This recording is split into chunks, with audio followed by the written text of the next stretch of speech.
आप सभी को जय मसीह की स्वागत है आपका हमारे चैनल पर, जहां पर हम परमेश्वर के वचन को सीखते और समझते हैं।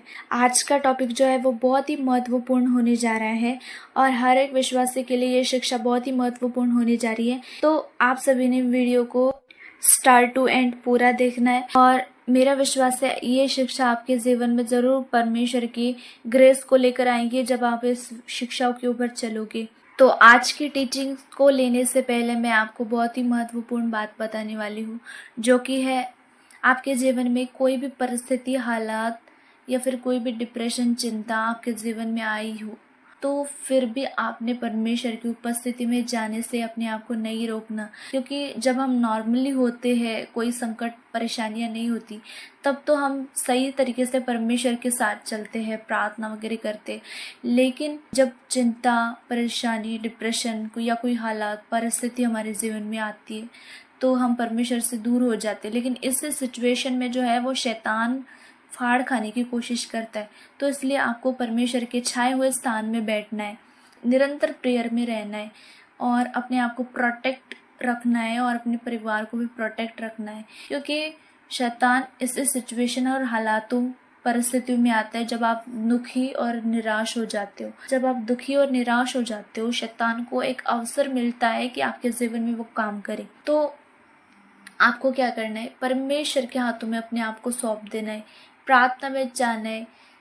चाहे माइंड आपका कुछ भी क्यों ना कह रहा हो, आपके दिमाग में 100 क्वेश्चन, हजारों क्वेश्चन क्यों ना हो, लेकिन फिर भी आपको परमेश्वर की उपस्थिति में रहना है, प्रार्थना में रहना है, ताकि शैतान आपके जीवन में काम ना कर पाए। मेरा आज का यह टॉपिक नहीं था, लेकिन फिर भी मैं आपको ये बातें बता रही हूँ क्योंकि मुझे आत्मा में आया कि मैं आपको बताऊँ, तो मैं आपको बता रही हूँ। तो आज का टॉपिक बहुत ही महत्वपूर्ण है और हर एक मसीह जन के लिए आज का वीडियो बहुत ही खास और महत्वपूर्ण होने जा रहा है।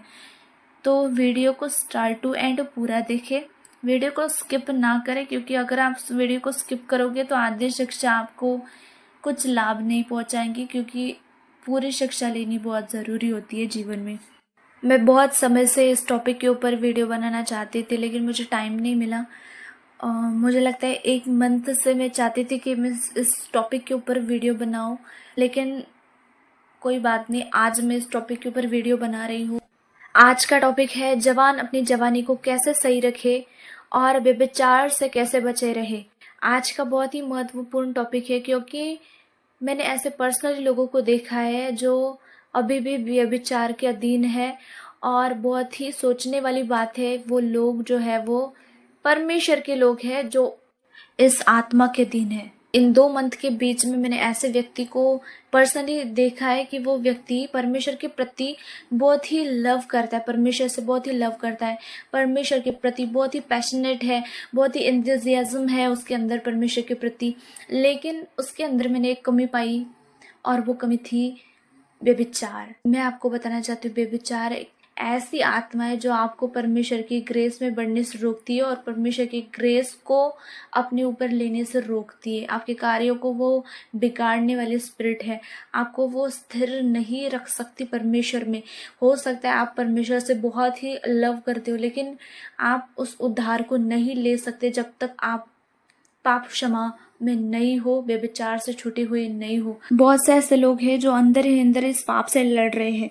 वो बाहर से अच्छे दिखते हैं, हो सकता है उनकी प्रार्थना 5-10 मिनट की हो, चर्च भी जाते हैं, और लेकिन फिर भी उनके मन के अंदर व्यभिचार पाया जाता है। गलत सोच, अशुद्ध इच्छाएं अभी भी उनके अंदर संघर्ष कर रही होती है। हो सकता है उनके मन में ये चल रहा हो कि मैं ऐसे बार बार व्यभिचार में क्यों पड़ जाता हूँ।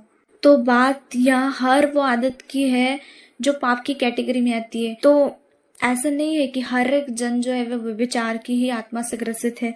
बहुत से लोग जो है वो अन्य पाप में भी हो सकते हैं, जिस तरीके से व्यभिचार। और बहुत से लोग जो है वो चोरी, झूठ, निंदा, चुगली, डाह, लड़ाई, मुंह से गलत बोलना, गलत देखना, आंखों से गलत शब्द निकालना, किसी के प्रति गुस्सा या फिर जलेस फील करना, या फिर कोई भी अन्य पाप है जो मनुष्य इसके अधीन हो सकता है। क्योंकि हर एक जन व्यभिचार की आत्मा से अभी ग्रसित नहीं है। बहुत से जन अन्य अन्य पाप में है और बहुत सी दुष्ट आत्माओं से अभी भी ग्रसित है। ये वचन सभी लोगों के लिए है जो पाप के अधीन है और छूटना चाहते हैं, लेकिन खास ये वचन यूथ के लिए होगा, क्योंकि वो लोग सही तरीके से परमेश्वर के साथ चल पाए, बिना किसी उलझन और बिना किसी कमी कमजोरी के एक पवित्र जीवन जीकर, ताकि वो शैतान के हर एक गढ़ को हिला पाए और परमेश्वर की महिमा में बढ़ते जाए और परमेश्वर की अद्भुत ग्लोरी उनके जीवन में कार्य करे। तो अगर आप भी इस संघर्ष से गुजर रहे हैं कि मुझसे विचार हो जाता है, आंखों से कुछ गलत देखने से, गलत कुछ सुनने से, और पूरी तरीके से आपकी लाइफ डिस्टर्ब हो चुकी है, प्रेयर में आपका मन नहीं लगता, सही विचार नहीं कर पा रहे, सही डिसीजन नहीं ले पा रहे, या आपको लगता होगा कि मेरा छूटना बहुत ही मुश्किल है, तो आपके लिए ये वीडियो है। तो अगर आपको इस कामों से छूटना है, इस पाप के किसी भी दलदल से छूटना है, तो आपको सबसे पहले ये सोचना है कि परमेश्वर मेरे साथ है और ये पाप बड़ा नहीं है, मेरा परमेश्वर सबसे बड़ा है, जो मेरे अंदर से सारी कमियों को, कमजोरियों को दूर करेगा और मुझे छुटकारा देगा। आपको ये मनन करना पड़ता है, आपको ये विश्वास करना पड़ता है कि आपका परमेश्वर सब कुछ करने की सामर्थ्य और शक्ति रखता है, वो आपको छुड़ा सकता है। लेकिन आपका अंगीकार, आपका डिक्लेरेशन हमेशा यही होना चाहिए कि मेरा परमेश्वर मुझे छुटकारा दे सकता है। आपके ऊपर है कि आपको कितनी जल्दी छुटकारा लेना है, या आपके ऊपर है, क्योंकि अगर आप ढीले रहोगे इस बात में कि कोई नहीं, मेरे से हो जा रहा पाप, और आप छोड़ दे रहे हो उस बात को और आप सीरियस नहीं हो रहे हो, तो छुटकारा आपके लिए नहीं है। क्योंकि छुटकारा उन्हीं लोगों के लिए जो सीरियस है छुटकारे के लिए, जो छूटना चाहते। तो ये शिक्षा उन्हीं के लिए है जो छूटना चाहते हैं, ये उनके लिए नहीं है जो छूटना नहीं चाहते, सिर्फ पाप करते रहेंगे, या फिर कोई कोई उनका पश्चाताप नहीं है उसके प्रति, कोई उनका स्टेप नहीं है। तो अगर आपने छूटना है पाप से, तो आपने डिक्लेरेशन करनी है, आपने अंगीकार करना है कि परमेश्वर मेरे साथ है और मुझ में पाप बड़ा नहीं, मेरा परमेश्वर बड़ा है और वो मुझे पाप से छुड़ाने की सामर्थ्य और शक्ति रखता है। और आपने हर टाइम ये सोचना है कि आपको परमेश्वर ने अपने काम करने के लिए बुलाया है। जब आप पवित्रता में रहोगे, आप उसके कामों को करोगे, क्योंकि वचन ये कहता है, तुम एक चुना हुआ वंश, राजपदारी, याजकों का समाज और परमेश्वर की पवित्र प्रजा हो। इसलिए जिसने तुम्हें अंधकार में से बुलाया है, अद्भुत ज्योति में जो है बुलाया है, उसके गुण प्रकट करो। परमेश्वर का वचन कहता है पहला पत्रस उसकी 2:9 में, तो आपको बनाया ही इसलिए है कि आप उसके गुण प्रकट करो। विदाउट हॉलीनेस, विदाउट पवित्रता, विदाउट शुद्ध मन, आप परमेश्वर के राज्य में प्रवेश नहीं कर सकते। तो मैं आपसे पूछना चाहती हूँ कि आप कब तक ढीले रहोगे अपने जीवन में, कब बाहर निकलोगे और कब फैसले लोगे कि आपको परमेश्वर में बढ़ना है, परमेश्वर के लिए काम करना है। आप कब फैसला लोगे कि मुझे छूटना है इससे, मुझे छूटना है इस पाप से, मुझे परमेश्वर के लिए तैयार होना है, परमेश्वर के लिए काम करना है। आप कब सोचोगे? अगर आप इस दलदल में हो ना पाप वाले, और आप नहीं छूटना चाहते, तो आपका कुछ नहीं हो सकता। क्योंकि छूटने से पहले आपके माइंड में ये आना जरूरी है कि मुझे छूटना है, और जब आप छूटोगे तभी तो आप स्वर्ग में प्रवेश कर पाओगे, तभी तो आप पृथ्वी पर उसकी महिमा को प्रकट कर पाओगे। हालेलुया। तो आपको ये समझना जरूरी है कि आपको छूटने की जरूरत है और आपको स्टेप उठाने की जरूरत है कि परमेश्वर के लिए आप स्टेप उठाओ, पाप से दूर रहने के लिए कुछ कार्य करो। तो यह वचन उन्हीं के लिए होगा जो छूटना चाहते हैं। लिखा है, समय को बहुमूल्य समझो क्योंकि दिन बुरे हैं। आज टाइम है अपने आप को पवित्र करने का, आज टाइम है अपने आप को रेडी करने का, आज टाइम है पाप से मन फिराव करने का। अगर आप इस टाइम को गवा रहे हो तो आपका उद्धार होना बहुत ही मुश्किल है। आप नहीं समझ पा रहे हो कि परमेश्वर का आना कितना निकट है, कितना जल्दी है। अगर आप अपने आप को तैयार नहीं करोगे तो कैसे होएगा? आपका कुछ नहीं हो सकता। अगर आप इस समय को जो है वो गवा रहे हो, आपका कुछ नहीं हो सकता। आपको परमेश्वर की उपस्थिति में रहना ही रहना है, चाहे आपके 100 काम साइड में क्यों ना हो, लेकिन आपको अपनी और ध्यान देना है। अपने और परमेश्वर के रिलेशन के बीच कोई भी बात नहीं लेकर आनी। आपको कुछ भी क्यों ना हो, परमेश्वर की उपस्थिति में रहना ही रहना है, पाप से छूटना ही छूटना है। आपको स्टेप उठाना ही पड़ेगा, आपको काम करना ही पड़ेगा पाप से छूटने के प्रति। तो सबसे पहले हम जानेंगे कि व्यभिचार क्या है। बाइबल के अनुसार हम समझेंगे कि व्यभिचार क्या है। बहुत से लोग सोचते हैं कि व्यभिचार सिर्फ शारीरिक संबंध बनाना है, लेकिन बाइबल इसके विषय में क्या कहती है आपको पता है? प्रभु यीशु मसीह ने कहा है कि जो कोई किसी स्त्री को वासना की दृष्टि से भी देखता है ना, या अपने मन में विचार भी कर लेता है, तो उससे व्यभिचार हो चुका है। अगर हम मत्ती 5 अध्याय 28 में पढ़ते हैं तो लिखा है, परंतु मैं तुमसे यह कहता हूँ कि जो कोई किसी स्त्री पर क्रूर दृष्टि डाले, अपने मन में उससे व्यभिचार कर चुका। तो व्यभिचार सिर्फ शरीर से नहीं होता, व्यभिचार मन से भी होता है। इस वचन को पढ़ने से हमें पता चलता है। बहुत से लोगों को ये पता नहीं होगा कि व्यभिचार मन से भी हो जाता है। अगर प्रभु यीशु मसीह कह रहे हैं कि आपकी आंखों से अगर आपने किसी के विषय मन में ये सोच लिया ना, तो आपसे व्यभिचार हो चुका। आपको ये सोचने की जरूरत नहीं कि मैंने तो किसी के साथ फिजिकल हुआ ही नहीं।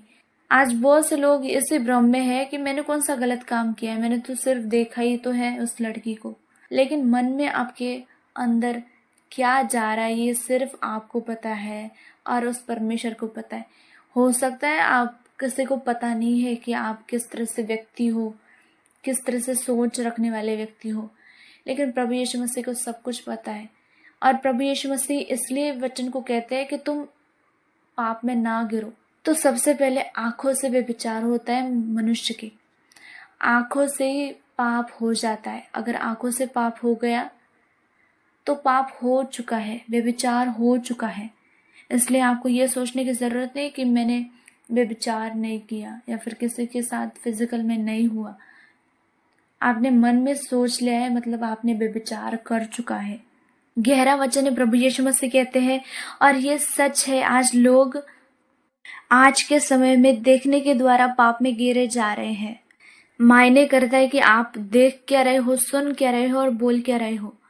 मोबाइल और सोशल मीडिया के द्वारा, बहुत से वीडियोस के द्वारा, गलत संगति के द्वारा बहुत से लोग यूथ पाप में गिरे जा रहे हैं। और यही सब करने से उनके मन जो है वो अशुद्ध हो रहे हैं, और यही सब करने से वो परमेश्वर से दूर हो रहे हैं। उनको समझ में नहीं आ रहा, उनको लगता है ज़माना ही ऐसा है, हम तो ऐसे ही चलेंगे। उनको कोई अपने उद्धार के लिए सीरियसनेस नहीं है उनके अंदर। तो इस तरह से अशुद्ध मन हो रहे हैं आजकल लोगों के, देखने के द्वारा, गलत संगतियों के द्वारा, बोलने के द्वारा, गलत सुनने के द्वारा। तो अपने आप को जो है इन सभी बातों से बचा कर रखे, अपने मन को अशुद्ध होने ना दे, अपनी आंखों से अच्छी चीज़ों को देखे, परमेश्वर के कामों को करे और पवित्रताई में रहे। क्योंकि जब तक आप पवित्रताई में नहीं रहोगे, आपका कुछ भी नहीं हो सकता, आप उद्धार नहीं पा सकते। अगर आपने ये समझा नहीं है कि परमेश्वर ने हमारे लिए लहू बहाया है, उसने हमें पापों से छुटकारा दे दिया है, तो जानबूझकर अगर हम वही पाप में करते रहेंगे ना, तो बहुत ही मुश्किल है फिर। तो आज समय है इस कार्यों से छूटने का, पवित्रता में रहने का आज समय है, अपने उद्धार के प्रति सीरियस होने का आज समय है। तो क्या तरीका है व्यभिचार से छूटने का? नीति वचन 28 उसके 13 में लिखा है, जो अपने अपराध को यानी पाप को छिपा रखता है उसका कार्य सफल नहीं होता, परंतु जो उसको मान लेता है और छोड़ भी देता है उस पर दया की जाएगी। बहुत से लोग परमेश्वर के सामने नम्र नहीं होते, अपने पाप के लिए माफी नहीं मांगते, लेकिन यही बड़ी गलती आज लोग कर रहे हैं। आपको प्रेयर में जाकर उस गलती, उस पाप के लिए माफी मांगनी है जो आपने की है। अगर पश्चाताप नहीं है तो छुटकारा नहीं है, आपने समझना है। अगर आपको छुटकारा चाहिए, परमेश्वर के आगे दीन और नम्र बन जाओ, अनुग्रह मांगो कि परमेश्वर मुझे छूटना है और मैं चाहता हूं कि मैं इस बात से छूटूं। आपको कहना पड़ेगा परमेश्वर से, तभी तो अनुग्रह को रिसीव करोगे आप। और जब आप निरंतर प्रार्थना में जाते हो, उसकी उपस्थिति में जाते हो, अपनी गलतियों की माफ़ी मांगते हो, तो परमेश्वर भी देखता है कि मेरा बच्चा कमज़ोर है, अभी निर्बल है, असामर्थ्य ठहर रहा है पाप के विरुद्ध। तो परमेश्वर आपके ऊपर एक टाइम पर दया करता है और आप उस पाप से, व्यभिचार से छुटकारा पा जाते हो। तो इसलिए निरंतर उसकी उपस्थिति में जाना आपको ज़रूरी है, क्योंकि उसकी उपस्थिति, उसका अभिषेक उसकी उपस्थिति में है। जब आप उसकी उपस्थिति में जाते हो, अभिषेक के द्वारा आपके हर एक बंधन टूटते हैं। अनॉइंटिंग के द्वारा आपके हर एक उस बंधन को छुटकारा परमेश्वर दे सकता है जब आप उसकी उपस्थिति में जाते हो। लेकिन आपको हमेशा क्षमा और दया को मांगना है परमेश्वर के। अगर हम राजा दाऊद को पढ़ते हैं तो दाऊद परमेश्वर का प्रिय था, लेकिन उसने बतशेबा के साथ व्यभिचार किया, उसने बड़ी गलती की। लेकिन जब नातान ने उससे समझाया, दाऊद ने तुरंत कहा मैंने परमेश्वर के विरुद्ध पाप किया है, और उसने पश्चाताप किया और परमेश्वर ने उसे माफ भी कर दिया, क्योंकि उसने पश्चाताप मांगा था। आज बहुत से लोग पश्चाताप नहीं करते, छूटना नहीं चाहते, लेकिन यहाँ पर दाऊद ने जो था पश्चाताप किया था, उसके परमेश्वर के नबी ने उसको कहा और राजा दाऊद ने परमेश्वर से माफी मांगी। तो ये सब तो हुआ, परमेश्वर ने आखिर में माफ तो किया, पर उसके पहले नबी नातान ने दाऊद से कहा था। दूसरा शमूएल 12 अध्याय 10 वचन में लिखा है, तलवार तेरे घर से कभी दूर न होगी। उसके बाद दाऊद के घर में क्या हुआ आपको पता है? इस बात को कहने के बाद जब नबी नातान ने उसको ये कहा था, उसके बाद दाऊद के घर में क्या क्या हुआ? उसका बच्चा मर गया, उसके परिवार में झगड़े शुरू हो गए, उसका बेटा अबशालोम उसके खिलाफ हो गया। दाऊद के पाप करने का नतीजा ये था, उसकी पूरी फैमिली जो थी डिस्टर्ब हो चुकी थी, उसकी पूरी फैमिली का नुकसान हो गया था। लेकिन सोचने वाली बात है, आज के समय सोचने वाली बात है, अगर कोई व्यक्ति परमेश्वर के साथ चलता है और व्यभिचार कर जाता है, तो पूरा उसका जो है फल उसके परिवार को भी मिलता है और उसके जीवन में उसका असर भी रहता है। तो यह बहुत ही बड़ा नुकसान है। तो क्या आप चाहते हो कि आपकी लाइफ में ऐसा नुकसान हो? आपके व्यभिचार करने के द्वारा आपकी पूरी फैमिली को इसका नुकसान हो? क्या आप चाहते हो ये? तो इसलिए आपको आपकी लाइफ में पवित्रता वाला जीवन लेकर आना है, पाप से दूर होना है। पहले ज़माने में तो ऐसा ही पाप हो जाता था कि शारीरिक पाप कर लिया तो हो गया, लेकिन नए नियम में प्रभु यीशु मसीह क्या कहते हैं आपसे, क्या कहते हैं हमसे, कि अगर कोई आंखों से भी क्रूर दृष्टि डाले तो व्यभिचार कर चुका। तो व्यभिचार अभी फिजिकल होना ही नहीं है, व्यभिचार अभी माइंड में सोचना भी व्यभिचार हो चुका है। अगर व्यभिचार का ये असर आ सकता है दाऊद की लाइफ में, उसका परिवार डिस्ट्रॉय हो सकता है, तो आज एक विश्वासी के जीवन में भी ये हो सकता है, इसका असर आ सकता है, उसके परिवार के लाइफ में ये असर आ सकता है। बहुत ही सोचने और समझने वाली बात है और बहुत ही अलर्ट करने वाली बात है कि व्यभिचार का नुकसान, व्यभिचार करने का नुकसान क्या क्या हो सकता है। तो ध्यान से सुने, पाप का असर आपके जीवन में रहता ही रहता है। इसलिए मैं आपसे कहना चाहती हूँ कि छोटे पाप को बड़ा पाप होने ना दे, अभी पश्चाताप करे, दया मांगे परमेश्वर से और छुटकारा को रिसीव करे। अगर हम शिमशोन को पढ़ते हैं तो शिमशोन ने व्यभिचार किया था। शिमशोन बहुत ही ताकतवर व्यक्ति था, परमेश्वर ने उसे अद्भुत शक्ति दी थी, लेकिन उसकी कमजोरी स्त्रियों के पीछे पड़ जाना था। शिमशोन के आंखों के व्यभिचार ने उसे शारीरिक व्यभिचार करवाया। सोचने वाली बात है, शिमशोन एक ऐसा व्यक्ति था जिसे परमेश्वर ने अद्भुत सामर्थ्य और शक्ति दी थी, और वो सामने कितने भी लोग क्यों ना हो, उसको हराने की शक्ति और सामर्थ्य उसमें थी। आज बहुत से मसीह लोग हैं, उनमें ऐसी सामर्थ्य पाई जाती है कि उनके सामने कोई बोल नहीं सकता, उनके सामने कोई ठहर नहीं सकता। जब वो मसीह व्यक्ति बोलता है तो अगला व्यक्ति उसको रिप्लाई नहीं कर सकता, इतने सामर्थ्य उनके अंदर है। तो मैं सुनी सुनाई बातें आपसे नहीं कह रही हूँ, ये मैंने पर्सनली ऐसे व्यक्ति को जाना है और देखा है, और ऐसे व्यक्ति से मैंने बात की है। ऐसे ही नहीं मैं आपसे कह रही हूँ, बहुत ही परमेश्वर के प्रति प्रेम उस व्यक्ति के अंदर था। बहुत परमेश्वर के प्रति प्रेम, आदर उस व्यक्ति के अंदर था। और वो बंदा परमेश्वर के विरुद्ध एक शब्द भी नहीं सुन सकता। अगर अगला व्यक्ति परमेश्वर के विरुद्ध में अगर उसके सामने कुछ बोले ना, तो अग्रेसिव हो जाता है बंदा, और अगला व्यक्ति कुछ भी बोल नहीं पाता कि इससे अब मैं रिप्लाई क्या दूँ, इससे मैं अब क्या उत्तर दूँ। मतलब ऐसे सामर्थ को कैरी कर रहे हैं मसीह लोग।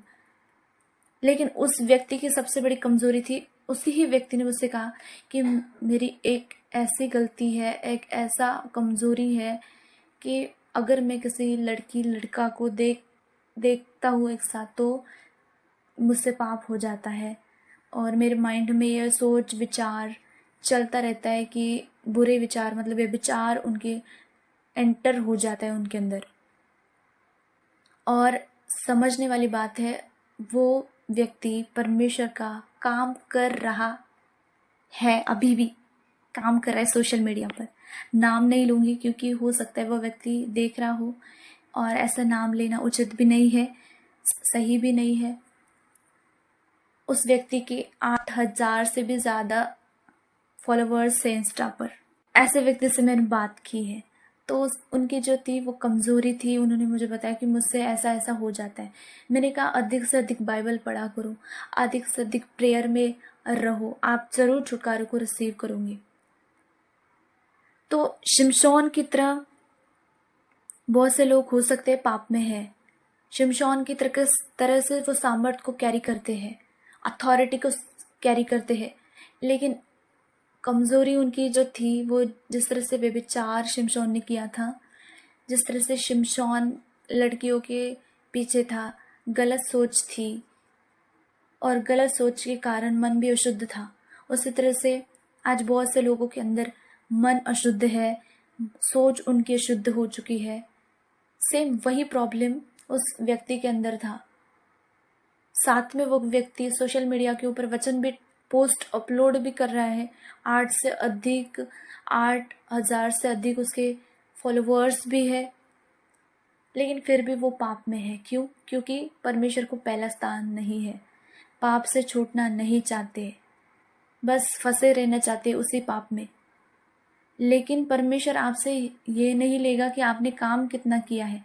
परमेश्वर ये आपसे लेगा कि आपने वचन के ऊपर कितनी आज्ञाकारिता की है, आप कितने उसके साथ रहे हो। तो जब मैंने उस व्यक्ति से पूछा आप प्रार्थना कितनी करती हो, उस व्यक्ति ने कहा 20 मिनट में सुबह कर लेता हूँ, 20 मिनट में रात को कर लेता हूँ। मतलब मुझे नहीं बिलीव कि वो 20 मिनट भी कर सकता है प्रेयर, क्योंकि इतना मैंने पूछा था कि क्या आप उस ऐसे सोच को कंट्रोल नहीं कर सकते। तो उन्होंने कहा था मुझ में इतनी सामर्थ्य नहीं है कि मैं इस सोच को कंट्रोल करूं, मेरे से ये गलत सोच हो जाती, मेरे से व्यभिचार हो जाता है, उन्होंने ये कहा था। तो उनके ये इस शब्द के द्वारा मैं कह सकती हूँ कि उनकी प्रेयर 20 मिनट भी नहीं होगी, क्योंकि पाप करने वाला व्यक्ति, गलत सोचने वाला व्यक्ति प्रार्थना में बैठ ही नहीं सकता। अगर वो बैठता भी है, हो सकता है वो न्यू हो परमेश्वर में, हो सकता है उनको इतना ज्ञान नहीं हो, तो उनकी प्रेयर सिर्फ 5-10 मिनट हो सकती है। लेकिन 20 मिनट सुबह, 20 मिनट रात को, इतनी प्रेयर उनकी हो ही नहीं सकती। आप समझ इस बात को? तो ज़रूरी है, हो सकता है आज बहुत से लोग सोशल मीडिया पर आपको दिख रहे होंगे कि बहुत अधिक तरीके से है, मसीह में है, लेकिन परमेश्वर के जन के ऊपर परमेश्वर रिवील कर देता है कि कौन सा बंदा कैसा है और ये इसकी कमज़ोरी क्या है। परमेश्वर जाहिर कर देता है ये। उस व्यक्ति ने ये भी नहीं सोचा होगा कि मैं इस व्यक्ति को, इस लड़की को मैं ये बताऊं, लेकिन उन्होंने बता दिया था। क्यों? क्योंकि उनको ये पता था कि ये परमेश्वर के जन है। तो उन्होंने मुझे बताया था ऐसा कि मेरे से ऐसा माइंड में हो जाता है, मैं गलत सोच जाता हूँ, मुझसे ये हो जाता है। मैंने उनको उनकी फास्टिंग लाइफ के विषय में भी पूछा था कि आपकी फास्टिंग लाइफ कैसी है। तो उन्होंने कहा था मेरी फास्टिंग मैं एक भी नहीं रखी अभी तक। सोचने वाली बात है, उन्होंने अभी एक भी मतलब उपवास नहीं रखा।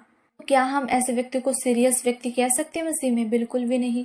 क्योंकि अगर एक व्यक्ति फास्टिंग, प्रेयर और संगति में नहीं है तो वो कैसे परमेश्वर के उद्धार में हो सकता है? वो उद्धार में नहीं है अभी, वो उद्धार में नहीं है। हो सकता है वो पोस्ट डाल रहे हो, वचन के बहुत से पोस्ट उन्होंने डाली हुई है और 8,000 से भी अधिक उनके फॉलोवर्स हैं इंस्टा पे, नाम नहीं लूँगी। तो ऐसा है, अभी के समय में ऐसा है, देखने के द्वारा पाप इतना बढ़ चुका है। इसलिए मोबाइल को जैसे भी हो सही तरीके से यूज़ करो, परमेश्वर के कामों के लिए यूज़ करो। अगर कुछ गलत आ भी जाए स्किप करो और परमेश्वर के वीडियोस को देखो, वचन के प्रचार के वीडियोस को अधिक से अधिक सुनो, ताकि आप पवित्रता में रहो ज़्यादा से ज़्यादा। इसलिए बाइबल हमें पहले से ही बताती है नीति वचन में, क्या कोई मनुष्य अपनी गोद में आग रखे और उसके वस्त्र न जले? ऐसा नहीं हो सकता। तो व्यभिचार भी एक आग की तरह है जो आखिर में जीवन को जला देती है। बाइबल हमें सिखाती है भजन संहिता 119 उसके 9 में, जवान अपनी चाल को वचन के अनुसार चलकर शुद्ध रख सकता है। और वचन पर चलकर किस तरह से हम अपनी चाल को शुद्ध रख सकते हैं? अगर हम भजन संहिता के इस अध्याय के 9 वचन से 16 वचन तक पढ़ते हैं तो व्यभिचार और पाप से छुटकारा आपका इस वचन को फॉलो करने से होगा। तो पढ़े वचन को 10 वचन से, मैं पूरे मन से तेरी खोज में लगा हूँ, मुझे तेरी आज्ञाओं की बाट से भटकने न दे। मैंने तेरे वचन को अपने हृदय में रख छोड़ा है कि तेरे विरुद्ध पाप न करूं। हे यहोवा, तू धन्य है, मुझे अपनी विधियां सिखा। तेरे सब कहे हुए नियमों का वर्णन मैंने अपने मुंह से किया है। मैं तेरी चितौनियों के मार्ग से मानो सब प्रकार की धन से हर्षित हुआ हूँ। मैंने तेरे उपदेशों पर ध्यान करूंगा और तेरे मार्ग की और दृष्टि रखूंगा। मैं तेरे विधियों से सुख पाऊंगा और तेरे वचन को न भूलूंगा। अगर आपको व्यभिचार से छूटना है तो आपको पूरा मन परमेश्वर की ओर लगाना होगा, पूरे तरीके से परमेश्वर की खोज में लगाना होगा, उसकी आज्ञाओं की बाट जोनी होगी, उसकी आज्ञाओं के ऊपर चलने का प्रयत्न करना होगा। क्योंकि परफेक्शन आपके अंदर अभी नहीं है, तो आपको प्रयत्न करना होगा, स्टेप को उठाना पड़ेगा कि मुझे अभी इस वचन को फॉलो करने की ज़रूरत है और मैं पूरी तरीके से कोशिश करूंगा कि इस वचन को फॉलो करूं। आपको जैसे जैसे आपके सामने वचन आएंगे आपको उसे फॉलो करने की चौकसी करनी है। इस तरीके से आप पाप से दूर हो सकते हो। लिखा है, मैंने तेरे वचन को अपने हृदय में रख छोड़ा है। आपको वचन ज्यादा से ज्यादा पढ़ना पड़ेगा। आप वचन को तभी अपने हृदय में रख पाओगे जब आप उसको ज्यादा से ज्यादा पढ़ोगे, ज्यादा से ज्यादा आप प्रीच को सुनोगे, ज्यादा से ज्यादा आप वचन को रीड करोगे, आप उसके वचन को हृदय में रख पाओगे और आप उसके विरुद्ध पाप ना कर पाओगे। आप व्यभिचार से बचे रहोगे, आप अन्य पापों से बचे रहोगे। लिखा है, मैं तेरे उपदेशों पर ध्यान करूंगा और मार्गों की ओर दृष्टि करूंगा। मतलब परमेश्वर के मार्ग के ऊपर आपको दृष्टि करनी है, अन्य मार्ग के ऊपर आपको दृष्टि नहीं करनी। आपका ध्यान से परमेश्वर होना जरूरी है, बाकी काम आपका नहीं है, बाकी के और आपका ध्यान नहीं होना चाहिए। सिर्फ परमेश्वर के मार्गों के ऊपर आपका ध्यान होना चाहिए। आप छुटकारा को रिसीव करोगे। उसके वचन को अपने हृदय में रखकर, उसके वचन की ऊपर आज्ञाकारिता करके, उसके मार्ग की ओर दृष्टि करके आप पाप से छुटकारा पा सकते हो, व्यभिचार से छुटकारा पा सकते हो। अगर जवान परमेश्वर के वचन के अनुसार चले तो वो अपनी जवानी को पवित्र रख सकता है, अपने आप को शुद्ध रख सकता है। कुछ बातों का आपने ध्यान रखना है ताकि आप व्यभिचार से बचे रहे। पहली बात है, परमेश्वर के वचन को अपने हृदय में रखो। बहुत से लोग एक गलती कर रहे हैं, वो मोबाइल में बहुत से समय बिताते हैं लेकिन बाइबल पढ़ने का उनको समय नहीं मिलता। लेकिन बाइबल कहती है भजन संहिता 119 के 11 में, मैंने तेरे वचन को अपने हृदय में रख लिया है ताकि मैं तेरे विरुद्ध पाप न करूं। आज अगर मोबाइल सबसे ज्यादा आप चलाते हो, बाइबल आप नहीं पढ़ते हो, तो किस तरह से आप छुटकारे को पाएंगे? क्योंकि सारा पाप तो मोबाइल में ही भरा पड़ा है। अगर आप आत्मा में मजबूत नहीं हो तो आप कैसे लड़ पाओगे? आप लड़ नहीं सकते हो शैतान से। शैतान आपको हरा जाएगा, आप समझ में नहीं पाओगे, डिस्ट्रॉय करता जाएगा आपके जीवन में और आप समझ में नहीं पाओगे कि हो क्या रहा है, हो कैसे गया है। जरूरी है परमेश्वर का वचन हमारे हृदय में होना था, जो हम शैतान के विरुद्ध लड़ पाए। दूसरी महत्वपूर्ण चीज, गलत संगति से बचो। आपकी संगति किस तरह के लोगों के साथ है, बहुत महत्व रखता है, बहुत मैटर करता है कि आप किस व्यक्ति के साथ उठते बैठते हो। अगर दोस्त गलत बातें करते हैं, अशुद्ध मजाक करते हैं, गलत गाली निकालते हैं, गलत चैट करते हैं, गलत वीडियोस को सेंड करते हैं जिसमें पाप है, गाली गलौज है, व्यभिचार है, तो वो आपके मन को धीरे धीरे वैसा ही बना देता है। तो इन सब चीजों से दूर रहे। आपको परखने की जरूरत है कि कौन क्या शेयर कर रहा है, कौन क्या देख रहा है। तो उन व्यक्तियों के साथ आपको दूर रहना है जो पाप के नजदीक है। आपको उन व्यक्तियों के करीब रहना है जो खुदा के करीब है, जो परमेश्वर के करीब है। आपको वही काम करना है जो परमेश्वर अलाउ करता है, जिसमें परमेश्वर मंजूर करता है आपको कि ये तू कर, ये ना कर। आपको परमेश्वर ने एक हृदय दिया है, आपको क्या चूज करना है ये आपके ऊपर डिपेंड करता है कि आप क्या चूज करते हो, क्या फैसला करते हो, ये आपके ऊपर है। तो जरूरी है आत्मा में रहे, अलर्ट रहे, अपने दोस्तों को देखे कि अपने दोस्त जो है वो कैसे है, किस तरह से है। अगर मैं अपनी अपनी बात को, तो बीच में मैंने एक दो ऐसे व्यक्तियों को फॉलो किया था इंस्टाग्राम पर जो सोशल वर्क करते हैं, काफ़ी अच्छा काम करते हैं सोशली। उनकी प्रोफाइल में काफ़ी अच्छे काम, अच्छी भाषाएं उनकी थी सही तरीके से। लेकिन बीच में उनका क्या हुआ, बीच में पॉलिटिक्स उनके साथ कुछ हुआ, पॉलिटिक्स, तो उनके विरुद्ध, पॉलिटिक्स के विरुद्ध में वो वीडियो बनाते थे। तो उन वीडियो में गलत शब्द, गलत गाली वो निकालते थे। मैंने उनको अनफॉलो कर दिया क्योंकि मुझे पता था अगर मैं ये सुनती रहूँगी तो मेरे मन में भी अशुद्ध चीज़ें आ सकती है। मैंने उनको अनफॉलो कर दिया। और दूसरा व्यक्ति, ऐसे आईडी थी उनकी, वो समाज जो है ना, समाज करता जिसे कहते हैं, उनके वीडियोस को डालते थे, मतलब अच्छे तरीके से वो रील के ऊपर वीडियोस को निकालते थे। लेकिन अदर सॉन्ग भी थे जो गंदे थे, जो गलत गालियों से भरे पड़े थे। मैंने सोचा था अगर मैं इनके ये भी गाने को सुनूंगी तो मेरा आत्मिक आग कम हो सकती है। ऐसे दो व्यक्ति थे, बीच में उनको मैंने फॉलो कर दिया था। मैंने उनको अनफॉलो भी कर दिया क्योंकि मुझे ऐसा नहीं चाहिए जो मेरी आग को कम करे। अगर मेरा ध्यान ऐसे चीज़ों के ऊपर जाएगा तो मैं आत्मा में कैसे बढ़ूंगी।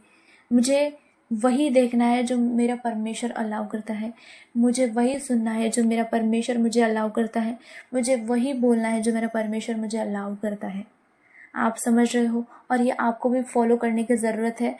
आपको भी ये देखने की ज़रूरत है कि मैं किस तरीके से चल रहा हूँ या किस तरीके से मेरे दोस्त है। पहला कुरिन्थियों 15 अध्याय 33 वचन में लिखा है, बुरी संगति अच्छे चरित्रों को बिगाड़ देती है, इसलिए हमें स्पिरिचुअल लोगों की संगति में रहना है। तीसरी महत्वपूर्ण बात, अपनी आंखों की रक्षा करो। आज सबसे बड़ा दरवाजा मोबाइल है। गलत तस्वीरें, गलत वीडियोस, ये चीज मन को गंदा कर देती है। अय्यूब ने कहा है, मैंने अपनी आंखों के साथ वाचा बांधी है। आपको भी अपनी आंखों के साथ वाचा बांधने की जरूरत है आज के समय में, क्योंकि पाप बहुत बढ़ चुका है। मोबाइल एक हथियार है शैतान का, इसको शैतान यूज कर रहा है। लेकिन एक स्पिरिचुअल व्यक्ति को, परमेश्वर के जन को यह जानना जरूरी है कि मुझे भी आत्मा में अलर्ट रहना है। मुझे भी इस मोबाइल को परमेश्वर के लिए ही यूज करना है और उसकी ही महिमा के लिए यूज करना है। आज से ही डिसीजन लो कि अपनी आंखों को गलत चीजों को देखने के लिए नहीं दूंगी। आज अगर आप डिसीजन ले लोगे, आपकी आधी लड़ाई आप यही जीत जाओगे। आप आधी लड़ाई यही जीत जाओगे जब आप अपनी आंखों के ऊपर कंट्रोल कर लोगे। चौथी महत्वपूर्ण बात है कि खाली मत बैठो।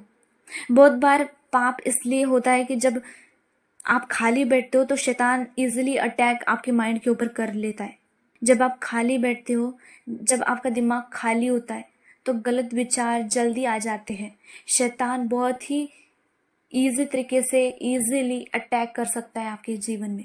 इसलिए जवान को ये होना चाहिए कि आप काम करते रहे, कौन सा भी अच्छा पढ़ाई करें। अगर आप स्टूडेंट की कैटेगरी में आते हैं, आपने पढ़ाई करनी है अच्छे तरीके से, सेवा करें परमेश्वर की, कोई ना कोई सेवा या फिर कोई ना कोई नई स्किल को अपने अंदर डेवलप करे, कोई नई स्किल को सीखे, काम करे, परमेश्वर के लिए काम करे, पढ़ाई करे। अगर आप स्टूडेंट है, अगर आप कॉलेज जाते हो, स्कूल जाते हो, पढ़ाई पर फोकस करें, प्रेयर पर फोकस करें।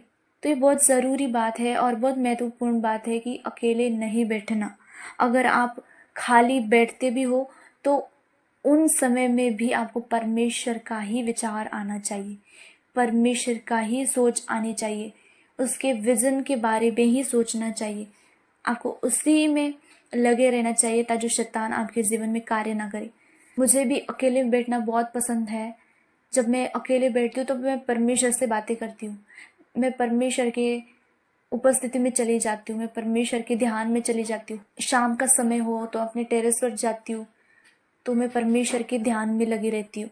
प्रार्थना का टाइम मेरा अलग है, लेकिन परमेश्वर के साथ अलग तरीके से बैठना भी, ये भी बात अलग है। तो जब भी आप खाली बैठो तो परमेश्वर के ध्यान में लगे रहो। कोई भी उस समय आपको इधर उधर का सोच आनी ज़रूरी नहीं है। अगर आ भी रहे तो आपको ध्यान नहीं देना, आपको परमेश्वर के ऊपर ही ध्यान देना है। और पांचवी महत्वपूर्ण बात है कि परमेश्वर के डर में जियो। बाइबल कहती है नीति वचन 9:10 में, यहोवा का भय मानना बुद्धि का आरंभ है। लिखा हुआ है यहोवा का भय मानना बुद्धि का आरंभ है। अगर आप भय में रहोगे, व्यभिचार से बचे रहोगे, अगर आपके अंदर परमेश्वर का भय होगा ना कि परमेश्वर क्रोधित हो सकते हैं या फिर परमेश्वर का जो है क्रोध भड़क सकता है, या फिर इस बात के कारण परमेश्वर मुझे नहीं छोड़ेगी, या फिर इस बात का असर मेरे जीवन में आ सकता है, अगर आप इस बात को जान लोगे तो आप व्यभिचार से जरूर बचे रहोगे। जवानी एक अनमोल समय है, अगर इसे पवित्र रखा तो पूरा जीवन आशीषित होगा। लेकिन अगर जवानी में पाप का रास्ता पकड़ लिया तो बहुत नुकसान और लाइफ डिस्ट्रॉय हो जाती है। इसलिए आज ही निर्णय लीजिए कि मैं पवित्रताई में चलूंगी, पवित्रताई में चलूंगा, परमेश्वर के मार्ग में चलूंगा, पाप से दूर रहूंगा। मैं अपनी जवानी परमेश्वर को समर्पित करूंगा। आपको डिसीजन अभी लेना है। मेरा विश्वास है आज का वचन आपके जीवन में ज़रूर फल को उत्पन्न करेगा, और जब आप वचन को समझकर उसके ऊपर चलोगे, परमेश्वर आपके ऊपर अनुग्रह करेगा और आप देखोगे परमेश्वर का अनुग्रह भरा हाथ आपके जीवन में आ चुका होगा। हालेलुया। आप सभी को जय मसीह की। अगर आप इस चैनल पर न्यू हो तो चैनल को सब्सक्राइब जरूर करें और वीडियो को शेयर करें अपने मसीह दोस्तों के साथ, ताकि वो भी इस शिक्षा को ज़रूर सुने और आशीष को पाए और छुटकारे को पाए। तो आप सभी को जय मसीह की। परमेश्वर आप सभी के साथ है।